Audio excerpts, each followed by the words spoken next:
લિંબાયતના કમરૂનગર ટેનામેન્ટમાં ત્રાટકેલા તસ્કરોએ બંધ મકાનને નિશાન બનાવી લાખોની મત્તા ચોરી હોવાનો બનાવ પ્રકાશમાં આવ્યો છે। હાલ દિવાળી વેકેશન ચાલી રહ્યું છે ત્યારે શહેરનો મોટાભાગનો વિસ્તાર ખાલી હોય તમામ લોકો પોતાના વતન જતા તસ્કરોને મોકળું મેદાન મળી ગયું છે અને તેમાં પણ પોલીસ પેટ્રોલિંગ ન હોય તસ્કરો હાલ તો દિવાળી ઉજવી રહ્યા છે।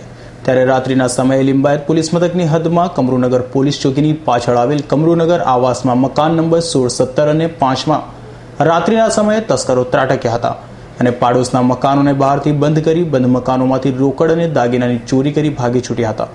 જો કે મકાન માલિકો બહાર ગામ હોય કેટલાને ચોરી થઈ છે તે અંગે જાણી શકાયું નથી, પરંતુ સ્થાનિકોના કહેવા મુજબ લિંબાયત પોલીસ દ્વારા એક પણ વાર આ વિસ્તારમાં પેટ્રોલિંગ કરાઈ નથી અને આ જ આવાસમાં SRPના બે તંબુ હોવા છતાં તસ્કરો હાથ સાફ કરી ગયા હોય તે પોલીસ માટે શરમજનક घटना છે। एक सलीम कमरूनगर टेनामेंट क्या हुआ यहाँ चोरी हो गई। दो तीन घर के ताले टूटे। हम सब टेरिस पे सोए थे। सुबह उठे तो देखा ताला टूटा हुआ था, तो सब फिर ये मालूम पड़ा कि भाई चोरी हो गया। ऐसा पुलिस कंप्लेन करे। क्या क्या गया?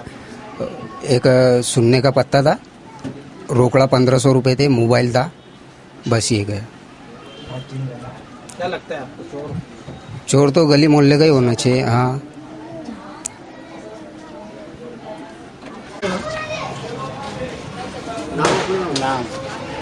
મારું નામ છે બશીરભાઈ રાજ। કમરૂનગર ટેનામેન્ટ એવો વિસ્તાર છે કે બિલકુલ લાપરવાહીનો વિસ્તાર છે। પોલીસ ખાતું જરા પણ ધ્યાન આપતું નથી।